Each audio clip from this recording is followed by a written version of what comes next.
Ichigo Kurosaki from Bleach, created by the Lord Aizen. आखिर Ichigo इतना strong कैसे है? आखिरकार वो है क्या? क्या वो हॉलो है या सोल रीपर या एक क्विंसी और फुल ब्रिंकर? What the freaking thing is this guy? और इसके पास्ट में आइजन कहाँ लाया करता है? तो स्टोरी स्टार्ट होती है विद इचिगो कुरोसाकी अपने डैड के साथ रहते हुए और अपने लेट मदर को मिस करते हुए एक नॉर्मल घर में होने के बाद भी इचिगो स्पिरिट्स को देख पाता है और एक दिन उसे एक लड़की भी दिखती है जो कि अपने आप को सोल रीपर बताती है। उस लड़की का नाम होता है रुकिया कुचकी और यहाँ से हमारे एमसी की नॉर्मल जिंदगी 180 डिग्री टर्न मारती है क्योंकि रुकिया अपने साथ इचिगो के लिए पावर्स लाई होती है। अनएक्सपेक्टेडली रुकिया एक ऐसी सिचुएशन में फंस जाती है जिसमें उसे अपनी सोल रीपर पावर्स को इचिगो को ट्रांसफर करना पड़ता है, जिसके कॉन्सिक्वेंसेस उसको बहुत बुरी तरह से चुकाने पड़ते हैं। बट एज अ फ्रेंड ये इचिगो की रिस्पॉन्सिबिलिटी थी कि वो उसे बचाए। बट इम्पोर्टेंट थिंग ये नहीं है, इम्पोर्टेंट थिंग ये है कि रुकिया की अपनी पावर्स उसको देने के बाद भी वो फुली सरप्राइज्ड हो जाती है कि एक मेयर ह्यूमन के पास इतना ज्यादा स्पिरिचुअल प्रेशर कैसे हो सकता है। फ्रॉम द स्टार्टिंग हमें ये चीज दिखाई गई है कि इचिगो के पास एक massive amount of spiritual pressure है और इसका रीजन है इचिगो के जेनेटिक्स।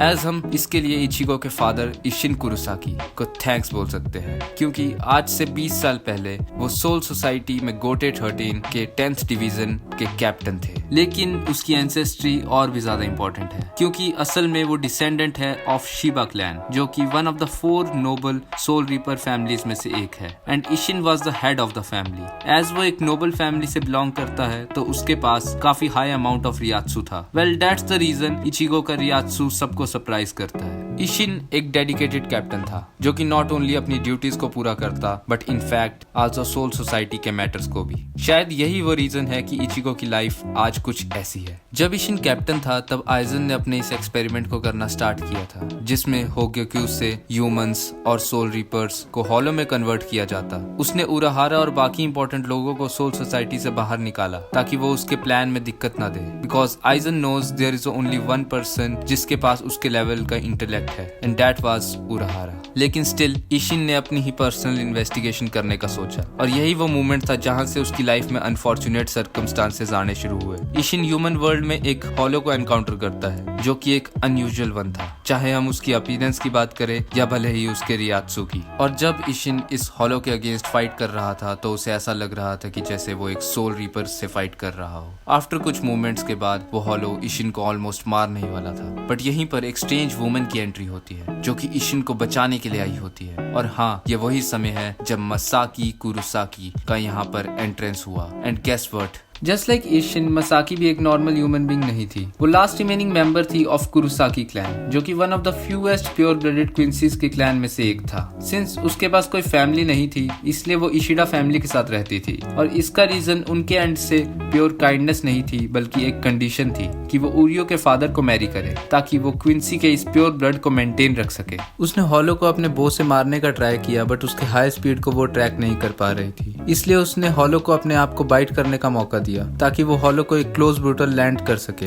वेल, उसने हॉलो को तो मार दिया बट उसके कॉन्सिक्वेंसेस उसे बाद में झेलने पड़े। थोड़े समय बाद हमें मसाकी की हेल्थ में ड्रास्टिक रिग्रेशंस दिखाए जाते हैं अंटिल वो एक दिन कोलैप्स हुई और उसके चेस्ट में एक हॉलो होल अपीयर हो गया। इस चीज को ठीक करने के लिए अब हमारी स्टोरी में एंट्री होती है उराहारा की। उराहारा वो था जिसने हॉलो को सालों साल स्टडी किया था, इसलिए मसाकी की इस कंडीशन को देखने के बाद उसे पता था कि अब वो पहले की तरह बिल्कुल भी नहीं होने वाली। लेकिन लकीली उराहारा के पास एक क्योर था। द ओनली वे कि हम मसाकी को बचा सके वो ये था कि हम एक अपोजिंग पावर को उसके अंदर डाल दे। और हाँ, इसका मतलब ये था कि इशिन को अपनी सोल रीपर पावर्स को लूज करना होता क्योंकि असल में सोल रीपर पावर्स ऑपोजिट होते हैं टू द क्विंसी पावर्स। ये जानने के बाद भी कि वो अपने पावर्स को लूज करने वाला है, इशिन जरा भी नहीं घबराया। आफ्टर दैट वो दोनों अपनी लाइफ में आगे बढ़े एंड लेटर ऑन उन्होंने शादी भी करी and they happily lived after until she dies क्योंकि उसके पास उसकी क्विंसी पावर नहीं थी जब उसके ऊपर एक हॉलो ने अटैक किया। इसीलिए इचिगो एंड उसकी sisters grows without having a mother. Anyways, इसका मतलब है जब इचिगो पैदा हुआ तो वो एक क्रॉसओवर था of soul reaper, hollow and Quincy. Isshin का सोल रीपर पावर हॉलो के साथ मर्ज हो गया था जो रीजन है इचिगो के इस वाइट पावर का। And on the other hand old man Zangetsu manifestation था मसाकी की क्विंसी पावर का जो कि बिल्कुल फादर ऑफ क्विंसी योवाहाच की तरह दिखता था। क्योंकि मसाकी एक प्योर ब्लडेड क्विंसी थी तो इचिगो के अंदर भी वही क्विंसी प्योर ब्लड है। तो उसके पेरेंट्स के जेनेटिक्स इस चीज में काफी इंपॉर्टेंट रोल प्ले करते हैं कि आज इचिगो के पास ये पावर्स हैं। और इस last 1000 year blood war arc में उसे अपनी इन पावर्स को समझना पड़ा ताकि वो अपने फुल पोटेंशियल को अनलॉक कर सके। और यहीं पर हमें लॉर्ड आइजन के फुल प्लान के बारे में पता चलता है। 黒崎一護、君の今までの戦いはすべて私の手の上だ。आइजन इचिगो को बताता है कि तेरे पैदा होने से आज तक तूने जितनी भी बैटल्स लड़ी हैं, that was all part of my plan. Well, yes, because Aizen was the one who planned the Rukia posting on the Karakura town. मतलब उस अनएक्सपेक्टेड सिचुएशन के अंदर रुकिया का इचिगो को अपनी पावर्स देना, वो छोड़ो बल्कि इचिगो का पैदा होना, this was all part of his plan. To explain this, हमें इशिन वर्सेस उस अनयूजुअल हॉलो के बैटल पे जाना होगा। हम देखते हैं जब इशिन उस हॉलो से फाइट कर रहा होता है तो eigen was watching everything, but situation तब चेंज होती है जब मसाकी उधर एंट्री मार के उस हॉलो को मार देती है। And at that moment Aizen's plans Ichigo's whole future. वो एक स्ट्रॉन्गर बीइंग बनाना चाहता था जो उसके पावर लेवल को मैच कर सके, ताकि जब वो होगेगु के साथ मर्ज हो तो वो और भी ज्यादा इवॉल्व कर पाए। दैट्स द रीजन कि वो इचिगो की पावर्स को धीरे धीरे इवॉल्व करा रहा था उसके अपोनेंट्स को चूज करके।